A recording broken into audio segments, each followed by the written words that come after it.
வலைக்க பிஷ்ஷுக்குர் பெருமானா ஸல்லல்லாஹு சொன்னாங்க. நான் சொன்ன அந்த விஷயத்தை ரசூல் சொன்னாங்க, எப்ப அங்க வா, எப்பவும் நன்றியோடு நடந்துக்க. எந்த மனுஷன் எந்த உபகாரம் செய்தாலும் மறக்காதே. யாரு உபகாரம் செய்தாலும் மறக்க கூடாது. நாம யாருக்காவது உபகாரம் செய்தால் அப்போதே மறந்துடணும். நமக்கு யாராவது உபகாரம் செய்தால் ஹயாத் வரைக்கும் மறக்க கூடாது. நம்ம யாருக்காவது கொடுத்து வைங்களேன், மறந்துடணும். நமக்கு யாராவது செய்தால் மறக்க கூடாது.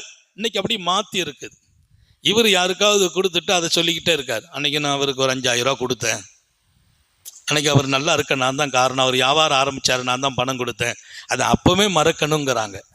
ஆனா உனக்கு கிடைத்ததை மறக்க கூடாது. மௌத்து வரைக்கும் நீ நன்றியோடு வாழ்வாயாக. இன்னொரு பக்கம் அல்லாஹ்வுக்கும் நன்றி செலுத்துவாயாக. அடியார்களுக்கும் நன்றி, அல்லாஹ்வுக்கும் நன்றி. நீ நல்லா இருப்பேன்னாங்க.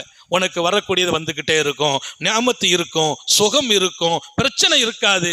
ரசூல் சொல்றாங்க, உன் பிரச்சனை எல்லாம் இருக்காது, உனக்கு நியாமத்து வந்துகிட்டே இருக்கும், பொருளாதாரம் கூடிக்கிட்டே இருக்கும், சுகம் கண்ட்ரோலா இருக்கும், நோயெல்லாம் கொஞ்சம் கட்டுப்பட்டும். நீ எப்பவும் நன்றியோடு வாழு. மனுஷனுக்கும் நன்றி, அல்லாஹ்வுக்கும் நன்றி.